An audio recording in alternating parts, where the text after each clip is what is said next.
La 17e étape de la Vuelta, 143 km 200 à parcourir. Une étape relativement courte, mais un final particulièrement musclé. Au Barco des Valdeorras en direction de l'Alto de El Morredero. Troisième arrivée dans l'histoire de la Vuelta à l'Alto de El Morredero. C'est la première fois en revanche depuis 2006 que cette arrivée figure au programme du Tour d'Espagne. Cette année-là, Alejandro Valverde avait devancé Carlos Sastre de 6 secondes. Le leader de la course, Danilo Di Luca, avait perdu 1 minute 58 secondes au classement général. Aura-t-on une explication entre les coureurs du classement général à la veille du contre-la-montre du côté de Valladolid prévu demain? C'est toute la question. Ce qui est sûr, en revanche, c'est qu'une échappée vient de sortir. On n'a pas encore le dernier écart. Nous l'attendons. Plus de 2 minutes étaient annoncées il y a quelques instants en faveur des hommes de tête. C'est sorti en 2 temps à l'avant de la course aujourd'hui. Et on retrouve une échappée de costaud avec de bons grimpeurs. La présence notamment d'Antonio Tiberi, des coureurs comme Harold Terrada sont à l'avant également. Sergio Samitier, Rislem Reise ou encore Jonas Gregard composent cette échappée. Un coureur français, c'est Léandre Lozouet de la formation Arkea BNB Hotel qui a réussi à se projeter en tête de course. Le plus dangereux au classement général n'est pas si loin. C'est Harold Terrada de la formation XDS Astana. Il est à 11 minutes 48. L'écart a flirté avec les 2 minutes, mais il est vite repassé en dessous. Toujours la Visma Leasebike qui contrôle l'échappée. Nous sommes à 39 km 500 de l'arrivée. L'accélération d'Antonio Tiberi, pris en chasse par Harold Terrada. Derrière, on essaye de suivre. Et l'Italien le plus rapide, qui n'attend pas, à 23 km de l'arrivée, l'attaque du leader de la formation Bahrain Victorious. Dès que la route s'élève, on retrouve les mêmes à l'avant, les meilleurs grimpeurs de ce groupe. Changement de maillot à l'avant du peloton. De physionomie. La Bahrain Victorious qui vient se replacer. Alors là, je ne comprends pas très bien. Les Israël Premier Tech de Mathieu Riccitello, pourquoi pas. Les UAE, évidemment. L'équipe Decathlon AG2R, la mondiale de Félix Gall aussi. C'est vraiment pour protéger uniquement les leaders. Alors qu'à l'avant, c'est toujours Nico Denz qui emmène. Le peloton qui se rapproche inexorablement de la jonction. Voilà, on retrouve le duo Tiberi-Terrada qui va lui-même être revu par Sergio Samitier et Rislem Reise qui est là également. 21 et l'attaque devant de Sergio Samitier pour l'équipe Cofidis. Dernière tentative, on voit que Tiberi, Terrada, qui ont été très offensifs au pied, ont psychologiquement lâché l'affaire. Samitier, lui, se dit, allez, je vais me faire un dernier baroud d'honneur, pourquoi pas, pour aller chercher le prix de la combativité. Sergio Samitier continue. Sergio Samitier qui poursuit. Et Sergio Samitier qui se retourne. 12 km. Fin de l'échappée. Il n'y a plus personne à l'avant de la course. C'est une nouvelle étape qui commence maintenant. La bagarre pour le classement général. On n'y a jamais cru à une victoire des hommes de tête aujourd'hui. Allez, c'est parti pour Joe Pelizzari. Il est placé au classement général. Il a dit, je vais travailler pour Jay Hindley. Et on se gare du côté de Giovanni Aleotti après ce gros relais. Ça va être au tour du maillot blanc, donc, de travailler à 11 km de l'arrivée. C'est tôt. Ah oui, c'est très tôt, ça montre bien que du côté Félix Gall, Félix Gall en difficulté. Déjà hier, Félix Gall, l'Autrichien, nous était apparu un petit peu moins bien. Il avait perdu du temps. On va voir si l'état de forme d'un Jonas Vingegaard par rapport à Joao Almeida s'est amélioré. Alors on signale un danger. Une chute d'une moto. C'est une moto qui est tombée malheureusement. Une moto là qui se retrouve au sol, peut-être deux même. C'est la Visma Leasebike désormais qui est aux commandes de ce groupe maillot rouge. Changement de physionomie. Et voici le pied officiel de la montée. C'est parti pour les 8 km 800 restants de cette 17e étape avec un pourcentage moyen à 9,5%. Ouais, là, on peut le dire, on arrive au pied avec de l'élan, mais ça va pas durer longtemps. On va donc perdre les 10e et 6e peut-être du classement général. On s'accroche encore pour Félix Gall. Jay Vine déjà terminé. Alors que Ayuso n'est pas présent, on rappelle aux côtés de Joao Almeida. Le Portugais va aussi devoir faire sans l'Australien Jay Vine distancé. Ouais, je pense qu'il va y avoir, on rappelle Ayuso distancé, gros Chartner qui va être dernier de la file, distancé également. Ah oui. Bon, on va pas faire une bordure non. Pour l'équipe UAE.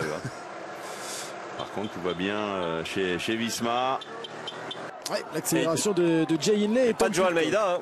Almeida est distancé. Ouais, Joe Almeida qui ne peut pas répondre à cette accélération de Jay Hindley, de Tom Pidcock. Il se retourne beaucoup. Hein. Après, il se méfie. Hein. Joe Almeida qui a l'habitude de finir vite les ascensions. Il va évidemment demander à Ben Tullet s'il peut d'accélérer. Oh yo yo, il ne peut pas pour l'instant Joe Almeida y aller. Il y a Giulio Pellizzari, il y a Thorsten Train qui sont là. Terminé pour Sepkus, il n'y a plus que Ben Tullet aux côtés de Jonas Vingegaard. Mais pas pour longtemps, il est à fond. Ben Tullet à un moment il a dit là, je peux pas t'aider plus. Ouais, terminé pour Ben Tullet également, qui se rassoit. 4 hommes. C'est Jay Hindley qui fait le travail devant. Jay Hindley qui emmène ce groupe de 4. Tom Pidcock, Jonas Vingegaard, Mathieu Riccitello qui va faire une belle opération. Hein. Mathieu Riccitello qui peut même espérer endosser le maillot blanc ce soir si Pellizzari ne revient pas dans la roue d'Almeida derrière. Et Mathieu Riccitello qui va relancer l'allure. C'est Jay Hindley qui roulait dans ce groupe depuis tout à l'heure. Le jeune américain Mathieu Riccitello à l'attaque. 7e du classement général ce matin. Il n'a rien à perdre, Mathieu Riccitello. Il y a un petit vent de côté hein, dans la montée. Ça, c'est un désavantage, évidemment, pour Almeida par rapport à Vingegaard, qui est un peu à l'abri, là, à gauche. Alors qu'Almeida, lui, est dans le vent. Vingegaard, il a peut-être gagné l'étape, et honnêtement, je pense pas que ce soit encore du grand Jonas Vingegaard. Hein, parce que du grand Jonas Vingegaard, dans ses forts pourcentages, à un moment, il aurait essayé hein, d'attaquer. On est en 3e semaine, il y a de la fatigue, il calcule ses efforts. Ça veut dire qu'il ne se soucie pas du contre-la-montre demain et du temps qu'il peut perdre. Eh oui, hein. On rappelle hein, toujours, hein, on a eu le même contre-la-montre il y a 2 ou 3 ans. Il avait perdu plus de 30 secondes sur Almeida, quasiment sur la même distance. Donc il n'y a aucune certitude hein, de voir un Vingegaard battre Almeida sur le chrono. Et normalement, s'il était bien, il profiterait au moins des 3 ou 4 derniers kilomètres pour porter les stockades. Ouais, c'est Pellizzari qui va y aller à 4 km de l'arrivée. L'attaque du maillot blanc qui va suivre Giulio Pellizzari. Pour l'instant, personne. Ouais, Mathieu Riccitello, forcément, le 2e meilleur jeune de cette Vuelta qui y va. Le coureur de l'équipe Israël, premier tech à la poursuite. Giulio Pellizzari. Jay Hindley qui y va également. Tom Pidcock. Joao Almeida, Jonas Vingegaard en dernière position. Est-ce que ce ne serait pas le moment de contrer pour le Danois ici? L'attaque, une de plus de Pellizzari. Est-ce qu'il avait vu que Riccitello était en dernière position du groupe? Le maillot blanc qui s'en va. Jay Hindley qui regarde. Personne n'y va pour l'instant. 3 km 400 et c'est le meilleur jeune de cette Vuelta qui s'envole. Oui, c'est peut-être pas le plus fort, mais il a profité d'un marquage. Il n'a pas été suivi hein, cette fois par Riccitello. Ouais, il va y aller Riccitello. Il va en mettre une de derrière. Ah, il n'a pas le choix. Hein. De toute façon, c'est parti pour Riccitello. Les 2 hommes sont séparés de 32 secondes dans ce classement des jeunes avec au bout un maillot blanc à aller chercher à Madrid. Et ça limite plus que bien la casse du côté des poursuivants derrière. Allez, Riccitello y va et forcément on va suivre du côté de Tom Pidcock. On va entrer dans les 3 derniers kilomètres pour l'Italien Giulio Pellizzari. Ah, il a fait un petit écart. Oui, un bel écart, un quart seconde hein, quasiment déjà d'avance. Ça se regarde tellement dans le groupe derrière. On est à l'arrêt. Ah bah on est arrêté carrément. Oui, et ça va peut-être permettre le retour de Félix Gall derrière pour l'équipe Décathlon AG2R la mondiale. Ouais, une moto qui passe. Riccitello, il va en remettre une, hein, je pense. On la sentait venir. Tom Pidcock qui va y aller du coup. Eh oui. Non, c'est digne. Cette fois-ci. Mathieu Riccitello qui essaye de contrer. Oh, on nous annonce déjà 25 secondes d'avance pour Pellizzari. Riccitello obligé de réagir. Jay Hindley qui suit avec Tom Pidcock. Ah, et ça a mis un petit peu plus loin Félix Gall, Sepkus et Thorsten Train. 25 secondes d'avance annoncée pour cet homme, Giulio Pellizzari. À 1 km 500 peut-être de sa première victoire professionnelle. Le tout avec un maillot distinctif sur les épaules. À 21 ans pour son 2e grand tour de la saison. La relance, signé Mathieu Riccitello, qui n'a pas dit son dernier mot. Tom Pidcock obligé de réagir. Jay Hindley va y aller aussi. Marquage entre Vingegaard, Almeida, qui ferme la marche. 34 secondes d'avance annoncée. Ouais, c'est confirmé. De retard pour le groupe Riccitello-Vingegaard. Ouais, il avait fait un petit pointage sauvage à 1,5 km et il y avait bel et bien les 35 secondes. Dès qu'un Riccitello relance, et bien tout de suite, hein, on reprend 4-5 secondes, mais ça devrait le faire hein, pour le porteur du maillot blanc qui va eh bien accentuer son avance sur Richie Tello pour le maillot blanc. Mais je crois que l'objectif il est ailleurs, c'est aller chercher un succès retentissant dans une étape de montagne d'un grand tour.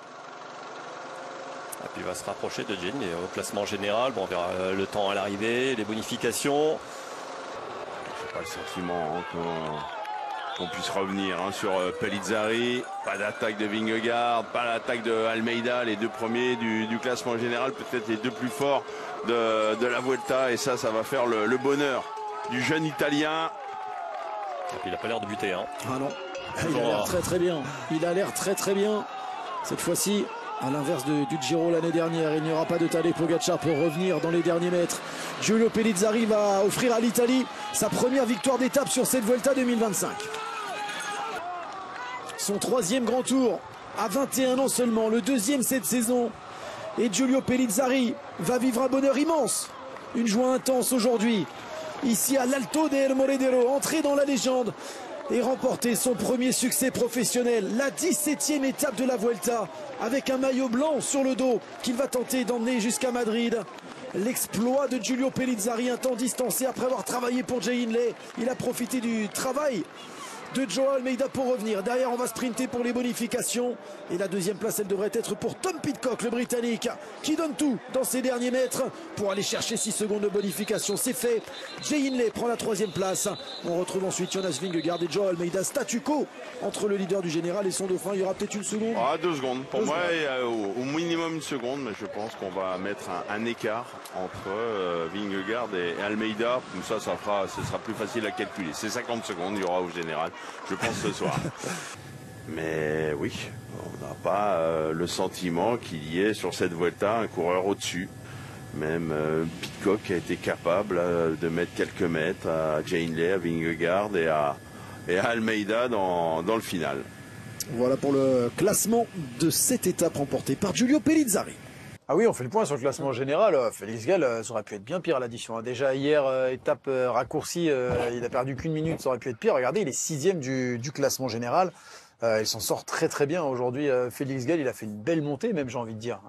Il a très très bien géré sa montée. Ça fait 50 secondes tout pile au niveau du classement général entre Jonas Vingegaard et Joao Almeida. Tom Pidcock est 3e et donc grappille rien du tout.